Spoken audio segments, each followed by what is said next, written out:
¿Cómo estamos? Pues vamos a seguir hablando de la historia de Canadá, en la que habíamos visto cómo todo este movimiento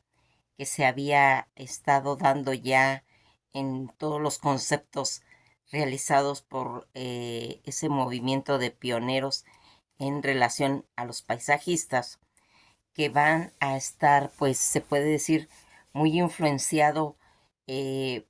por todo lo que es el compuesto que va a ir acarreando ideologías diferentes. Se va a ir formando el grupo de los siete. Este grupo de los siete de pintores canadienses especialistas en paisajes. Como ya habíamos comentado, esos paisajes especiales en Canadá en la década de 1920, que va a traer originalmente compuesto por todos estos pintores que van a ser, que están asociados y que se les va a denominar el grupo de los siete, aunque ninguno de los dos llegaron a ser miembros oficiales. eh, en alguna vez este grupo de los siete fue famoso por las pinturas que se desarrollaron en relación a todo lo que serían los paisajes de Canadá,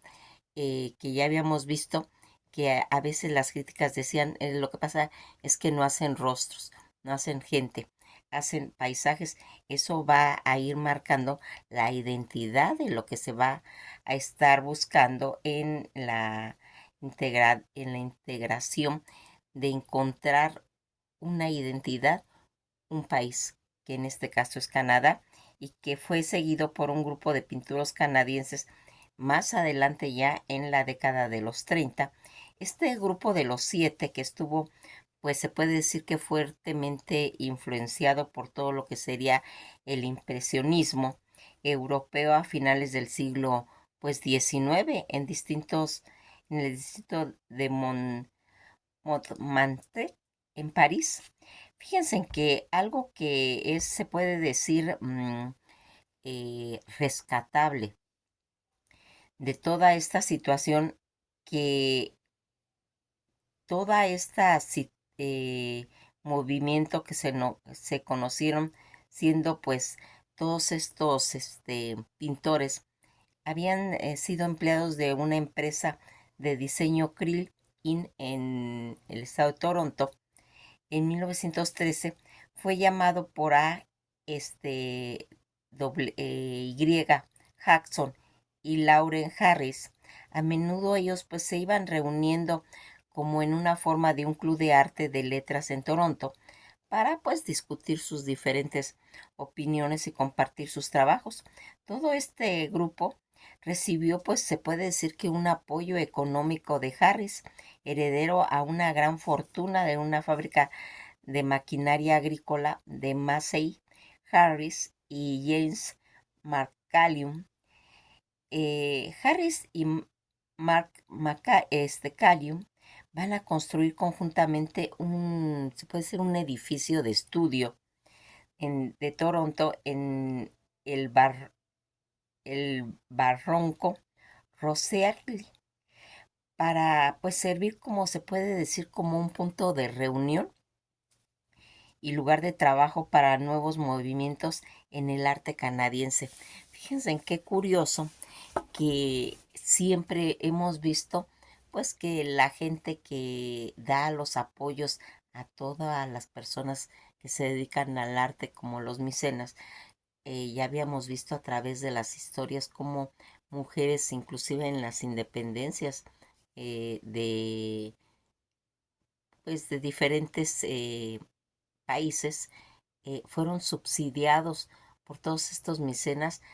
en cuestión económica para ir realizando estas ideas. Pues aquí en Canadá también se va a suscitar ese fenómeno, en el que uno de los integrantes de los siete va a recibir esa herencia y va a destinarlo para empezar a reunir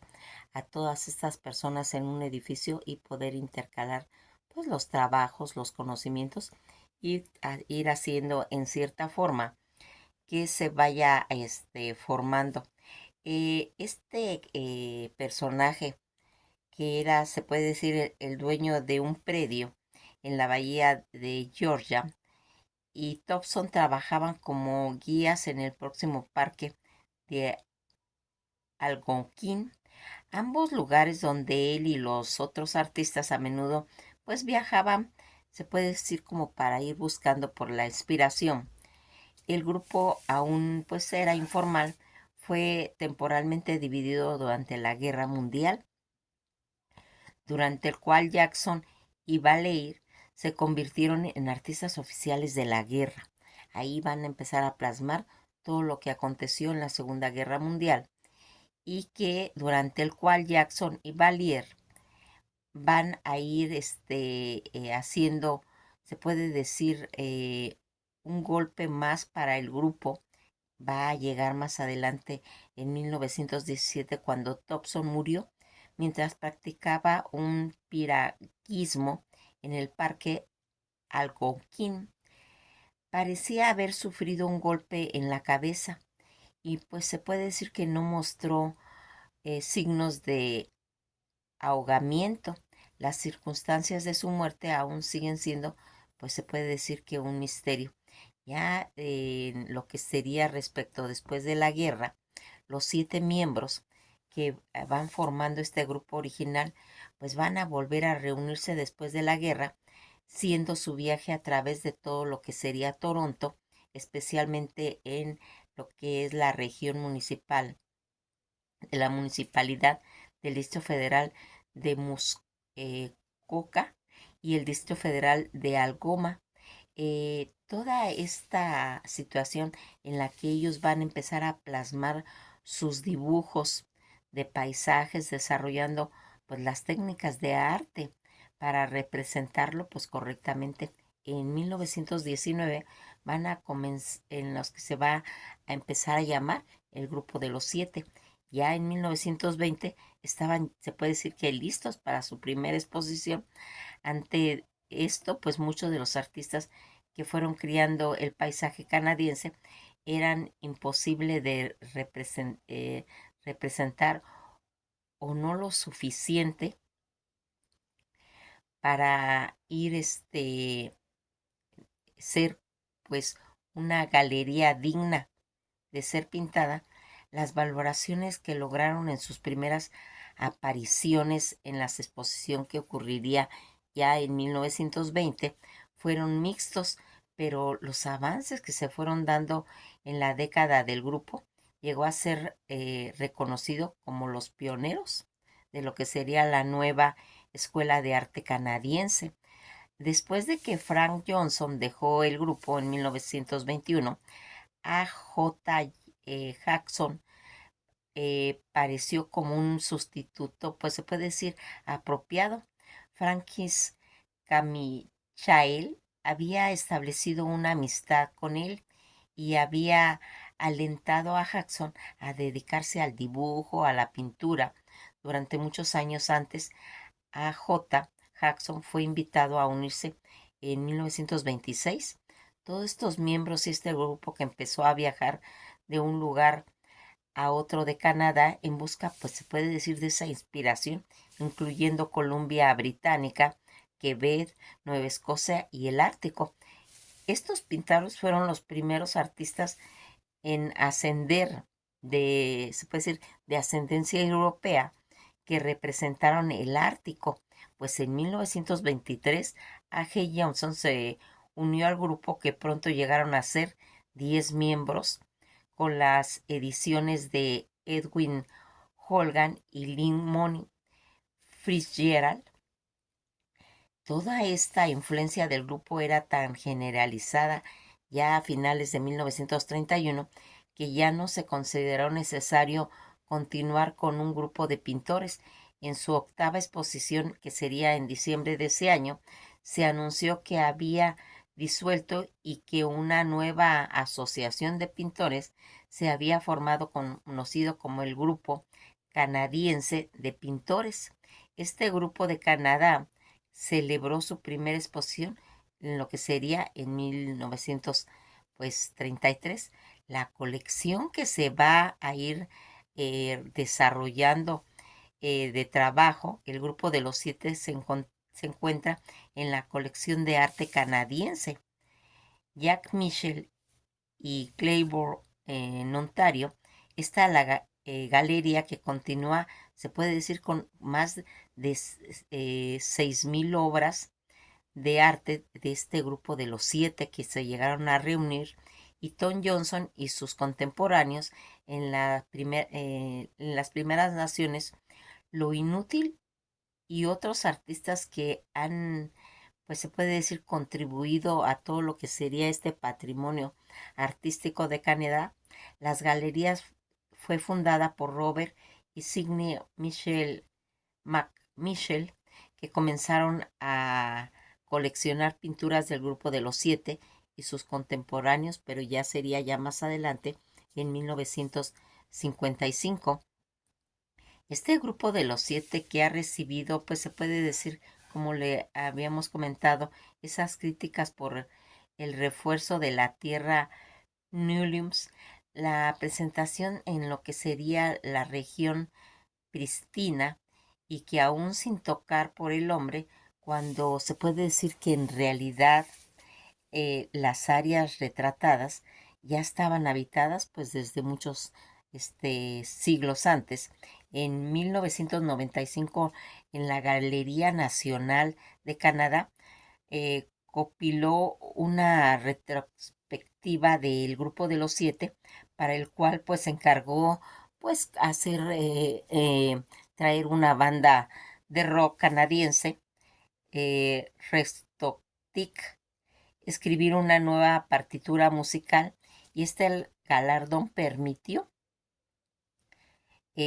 a la banda lanzar un nuevo álbum musical llamado Inspirado por el grupo de los 7. Estos 7 miembros del grupo Y, Jackson y Arthur Lismer, Federico Bailer, Warner Harrison, Frank Haxton y J. Jackson, junto con los 4 esposas de los artistas que estaban pues enterrados en el sitio de la colección de arte canadiense. McMichael, en la pequeña parcela de la tierra consagrada, pues bombardeada pues ya por árboles o tumbas marcadas con grandes piezas de escudos canadienses. Todas estas situaciones que nosotros venimos viendo, como estos pioneros paisajistas influenciados por el impresionismo, todo este movimiento que generó esa imagen que, como ya vimos, se fue formando estas escuelas precesoras de esos paisajes, ¿sí? Y que van a hacer, cuando termina la Segunda Guerra Mundial, que se van a volver a unir para hacer todo esto. Fíjense en que todos estos pintores tienen una semejanza con todas las personas que se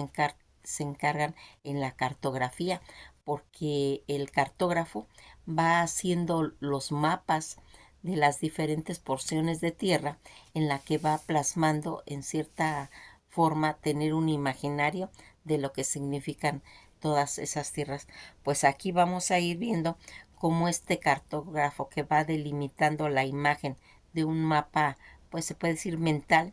de un pueblo general, va a ir formando una imagen visual. Asimismo, el paisajista va haciendo lo mismo, y que va a traer en cierta forma todos estos movimientos, algo que va a irse considerando como esa resistencia que tuvo el pueblo de Quebec, en la que vamos a ir viendo cómo los quebecois, que son realmente con una influencia muy grande en el catolicismo, comparados con los de Polonia e Irlanda, van a ir marcando pues una tendencia a ser, en los años 20, ya en la entrada de los 20, son aquellos que van a ir en cierta forma plasmando a través de la pintura, y yendo a la vanguardia, pues ya en los años 20, en ir diciendo cómo era, se puede decir, el pensamiento de la sinrazón, porque los paisajistas, todos los pintores, toda la literatura, todos los poetas van a ir plasmando qué fue ese efecto que llevó a la humanidad a hacer la Gran Guerra, la Primera y Segunda Guerra Mundial, que implicaba pues un concepto sin razón en lo que había pasado en el arte y que lo que sin necesidad de palabras, al plasmarlo en en los cuadros, se encontraba pues toda la riqueza de la naturaleza en la que pues aquí va a ir haciendo por medio de toda esa pintura, ir comentando cuando habíamos visto del surrealismo, cómo se va a ir plasmando imágenes, eh, como habíamos visto en Salvador Dalí, todos esos relojes que se deshacían, ¿sí? Como un pensamiento abstracto en considerar de que el ser humano se desperdicia con las guerras y que el arte va a ir haciendo pues ese rescate. Fíjense en que uno de los personajes en los que nosotros fuimos viendo pues toda esa influencia y que va a ir marcando pues en determinado momento Andrés Breton, que fue ese escritor, poeta, ensayista que ya habíamos empezado a platicar de él, cómo va a ser pues el fundador y principal exponente pues del movimiento del surrealismo, del cual todos estos paisajistas se van a nutrir y que va a hacer eh, pues en sus obras va a ir plasmando toda una serie de acontecimientos que estaba arrastrando el mundo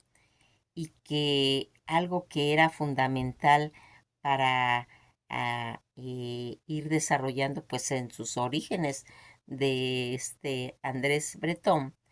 de que era modesto, que va a comenzar a estudiar medicina desoyendo pues las presiones familiares. Sus padres querían que fuera pues ingeniero, eh, movilizando en Nantes durante lo que se estaba desarrollando en lo que sería la Primera Guerra Mundial en 1916, conocido como Jacques Bache, que ejerció sobre él una gran influencia, a pesar de haber escrito únicamente, pues se puede decir que cartas de guerra, entre, va a entrar en contacto con el mundo de arte, primero a través de Paul Valéry, y después del grupo dadaísta en 1916. Acuérdense en que Paul Valéry va a ser uno de los integrantes del grupo de los siete. Durante la guerra, él va a trabajar en un hospital psiquiátrico, donde estudió la obra de Sigmund Freud, a quien visitaría personalmente en octubre de 1921. Sus experimentos con la escritura automática, o lo que también se le conoce como escritura libre, de todo control de la razón y la preocupación estética o morales, todo esto el cual influyó en su formulación, en sus teorías surrealistas, que se convirtió en uno de los pioneros de los movimientos antirracionalistas, conocido como el dadaísmo y surrealismo, que ya vendría a ser ya en 1920, que publicó sus primeras obras, Los campos magnéticos, en la colaboración con Phyllis Soupault, en lo que la exploración de la posibilidad en lo que estaba desarrollando Sigmund Freud de la escritura automática. Al día siguiente rompió con Tristán eh, Tzara, el fundador del daísmo, en lo que va a ir teniendo una relación ya más profunda cuando fundó con Luis Aragón y Philips Soupam la revista Literatum de 1924, en la que escribió el manifiesto del surrealismo, y alrededor que se formó ese grupo compuesto tanto de Philips Soupam y Louis Aragón, Paul Elaure, René Kleber y Michel Leiris. También contribuyó Robert Desnon y Benjamin Paret, deseosos, pues se puede decir, de llegar al cambio, la vida de Rebau, que se va a ir transformando en el mundo de Marx. Todo lo que sería el surrealismo se va a basar en las creencias de la realidad, de una realidad superior, de citar formas de asociación desdeñada hasta la aparición del mismo y en el libre ejercicio del pensamiento. Tiende a destruir definitivamente todos los restantes del mecanismo psíquico y a sustituirlos en la resolución de los principales problemas de la vida. Este manifiesto, además, que se asientan, pues se puede decir, las bases del automatismo psíquico como medio de expresión artística que sugiere sin la intervención del intelecto. Muy pronto el movimiento que se acerca a la política, ya en 1927, Aragón, Elaure y Breton se afiliaron al Partido Comunista en 1928. Publica en París el surrealismo con la publicación del segundo manifiesto surrealista en 1929, en la que va a llegar la polémica de Breton, líder de todo lo que sería el movimiento surrealista. Concretaba la nación del surrealismo y la afirmación que debería caminar junto a la revolución de Marx, que sería en 1931. Más adelante se unieron ya varios amigos escritores como René Char, Louis Aragón y Paul Eluard, en los ataques que enfrentaron en la Exposición Colonial Internacional, que va a irse describiendo como, se puede decir, un carnaval de esqueletos. Exige, pues se puede decir en cierta forma, una evaluación mediante la colonia y la celebración de un juicio por los crímenes cometidos, mas sin embargo, ya ocurriría en 1935, abandonó el partido al confirmar la imposibilidad de conciliar la búsqueda tanto de la libertad absoluta de los surrealistas con el realismo socialista, que veía el arte como un instrumento nada más de propaganda a sus postulados. Aquí vamos a ir viendo cómo pues también se va a ir desarrollando ciertas características, porque más adelante Andrés Breton va a conocer, cuando llega a París en 1946, a Octavio Paz. Lo vamos a dejar hasta ahí, por lo que aquí se va a ir haciendo lo que ya estaría relacionado con todo lo que se vendría manejando en lo que ya se consideraría la introducción en lo que sería el arte pop, que había sido ese movimiento artístico a mediados casi ya del siglo XX, en la que se caracterizó por imágenes de cultura popular y que va a ir marcando en cierta forma cuestionamientos ya en forma como de anuncios, de cómics, objetivos cotidianos, pues para ir constitucionando todo lo que sería ya en una forma de jerarquía entre un arte elevado y una cultura baja. Las características principales del arte pop, que surgió en Inglaterra y a mediados de la década de 1950 y que se va a popularizar en Estados Unidos a final de la década de los 50 y a principios de los 60. Toda esta influencia que va a ir inspirando a la publicidad del consumismo y a la cultura de masas en la vida cotidiana, pues el objeto era desafiar la idea del arte solo puede ser como algo serio o muy elevado, incorporándose elementos de la cultura popular en el arte, y las reglas que van a empezarse a ocupar sería como la serigrafía, el collage y la pintura con colores brillantes y llamativos. Los temas que se ocuparían comúnmente incluirían objetos cotidianos, celebridades, productos de consumo y símbolos culturales. Los artistas clave en este caso fue Andy Horwin, Roy Lichtenstein,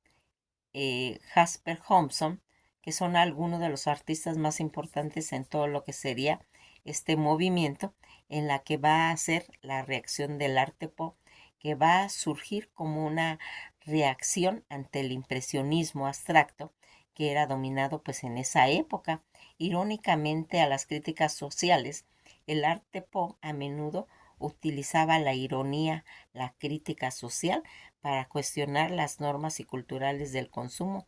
y que se van a ir haciendo. Fíjense en que toda esta situación en las que vamos viendo cómo se va desarrollando toda esta situación que va a traer los movimientos tan importantes en lo que va a ir acarreando ya la revolución silenciosa de los 60 en las situaciones que vienen arrastrando. Se puede decir ya ese choque de que había ocurrido de dos acorazados en Califás que va a ir marcando un problema que va a reflejarse en ciertas formas, todos los avances y toda esta situación en la que vamos viendo cómo quieren ir logrando pues esa identidad por medio de los paisajes, de esos poemas, de la literatura, de la pintura y la que va a empezarse a cimentar esa identidad artística, esa capacidad rápidamente que tienen los canadienses también de rectificar todos sus errores que cometieron en el pasado para poder llegar a encontrar una prosperidad. Pues aquí vamos viendo cómo todo ese avance que tenía Estados Unidos, las primeras sociedades industriales que fueron avanzando y que tardaron pues más de 15 años porque no fue tan rápido todo este avance como pasó en Europa y que aquí va a ir en cierta forma manejando. Fíjense en que toda esta situación en la que nosotros vimos cómo las guerras han ido afectando a través de la historia, porque en cuestión de guerras, en la Segunda Guerra Mundial, hubieron más de 27 millones de soviéticos que murieron y que el costo en cuestión económica de la Unión Soviética, donde se suscitaron más de 50 millones muertos, toda esa generación que va a tardar en recuperarse porque todos los costos de una guerra siempre cuando es en el país pues va a traer un desgaste económico para eso